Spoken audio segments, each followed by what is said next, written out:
I'm in an unusual place today that you don't usually see in my videos. Today is my beloved grandfather, Peter Henry Kroger's birthday. Born in 1900 on August 24th, died March 2nd, 1977. And tomorrow on August 25th will be my great-grandfather's birthday, who was born in 1870. So I'm just going to kind of take y'all on a little graveyard tour. Paying respects to our ancestors is important, because we wouldn't be here if it wasn't for them.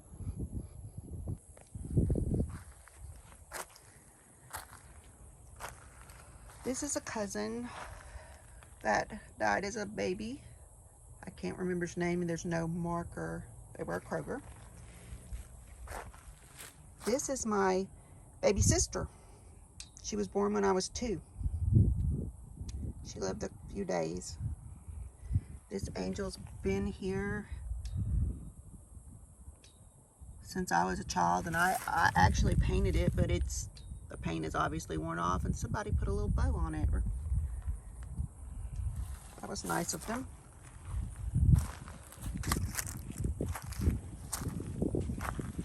This is great-grandpa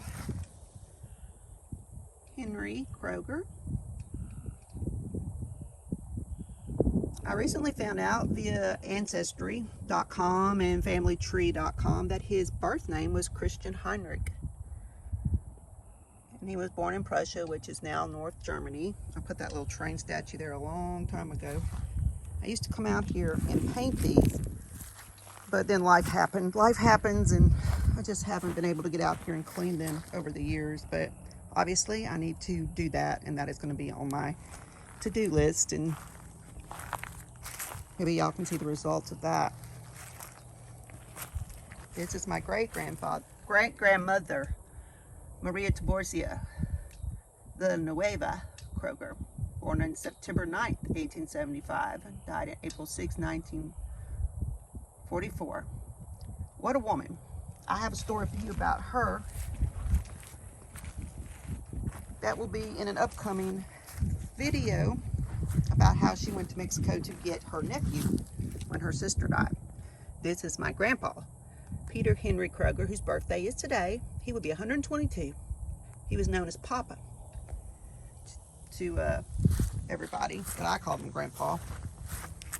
He died when I was about 5, and I have very fond memories of him. Very fond. He said I reminded him of his father when I was a little baby, or a little kid. And now that I look at my pictures and then and now, and pictures of Christian Heinrich / Henry Kroger, I definitely can see the resemblance.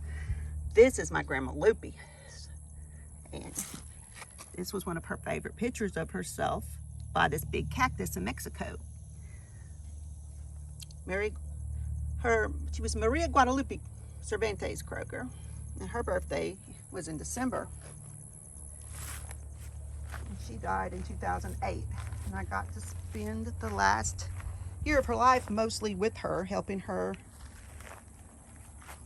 with her illness that she had, and learned a lot of stories that I didn't know before. You see, in my videos I look very bright white, but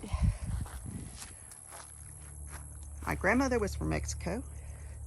My grandfather was from Mexico.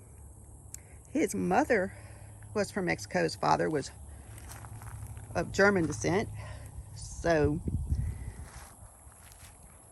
I've got a lot of Mexican, indigenous Americas people ancestry in me. Now, let's see. We have some other family members, if I can exactly remember where. It's been a long time, unfortunately, since I've been out here. Happy birthday in heaven, Grandpa. And happy birthday in heaven, other Grandpa. We'll all meet again in heaven. And yeah, if y'all knew how times were now, boy, oh boy, be glad you're already in heaven. But you know, Lord put me here for a purpose in this time frame to do whatever he has for me to do. I have a great aunt somewhere over here, if I can find her. It's always kind of creepy being out here by yourself, not because you're in a graveyard, but mainly because there could be live humans that would be creepy. Okay, here we go. I never got to meet, this would be a cousin-in-law, Ernest T Bobbitt, who was married to Sophie Kroger Bobbitt, whose birthday was the day after mine, born in 1910, February 22nd. My grandfather, Peter, that we just saw, sister, his baby sister. And she died in 91, and that was her husband. It died in 1945. And this is a child, I believe they lost here, possibly, I believe so. And this would be her daughter, Alice, that died in the 60s. I'm in contact with one of her daughters on Facebook. This was a very beautiful woman. I've seen pictures of her. Okay, now it's a little bit of a ways down here. I don't know if I have time to walk that far, but maybe I can just make the loop, because I have an uncle, but it's a little bit of a walk. And I gotta take my son to work here in a moment, so he'll be blowing up my phone looking for me.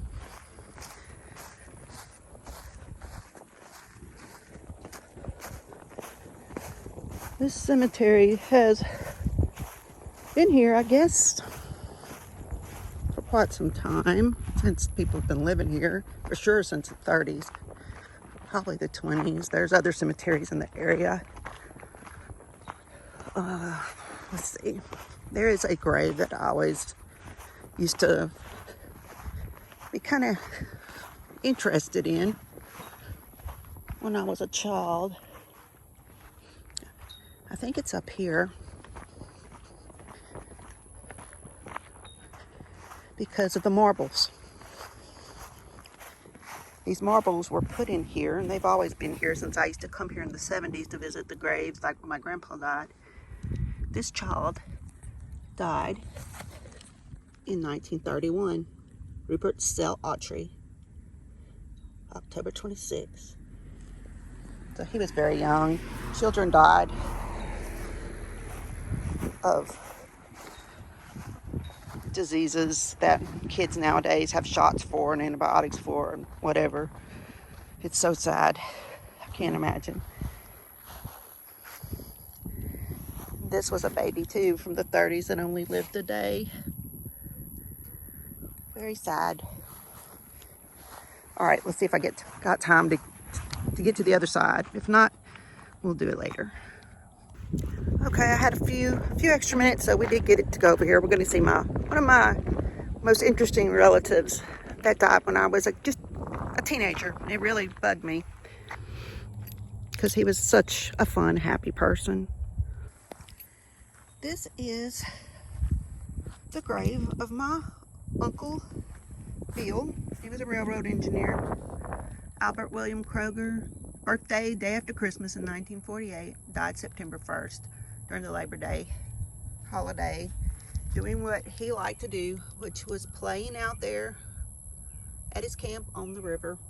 And it was an unfortunate accident, not in the river itself, but just an odd accident. And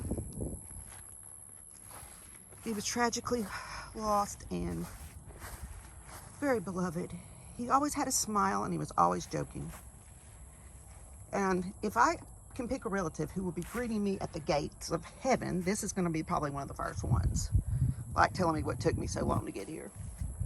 And laughing. This is my cousin, Johanna. Her birthday's in November and she passed away back in 2013. She was a neighbor also, and a very hard-working mom. and that was her spouse that passed away a month after my Uncle Bill. So it was a very, at 1986, that fall was a very tragic year for our family because we lost 2 members and it was sad. Now, I'm gonna hurry up and get over here. I think I got ants biting me. There are ants all over this place. Can't be still long. I'm gonna hurry up, get over here, and where's that? Oh, I passed it up. I'm gonna hurry up and take you to one of my best friends from school who was an amazing person, and the world lost an amazing person. For whatever reason, the Lord saw fit that he come home early. He was just starting law school. And he designed his own grave, his own funeral, because he had leukemia and he had gone into remission, but it came back. And he passed in 1996. He loved black and red were his favorite colors. And as you can see,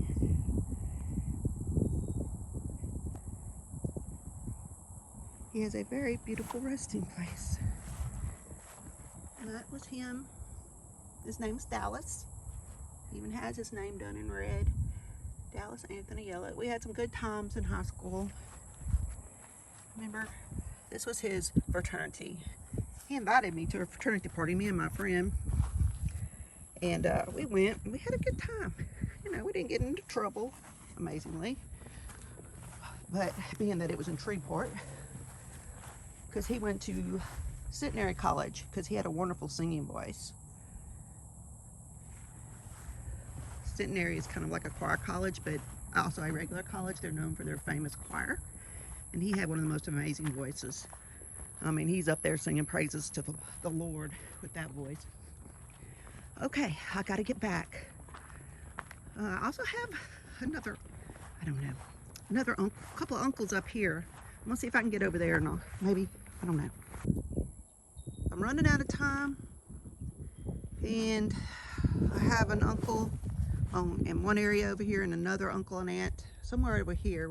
Apparently there's a whole family plot up here I didn't even know about until recently that has just empty spots. But I'll have to come back another day because it's fixing to rain again and I got to get a boy to work.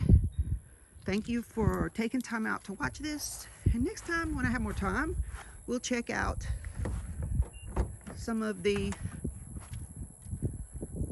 older graves. All right, thanks.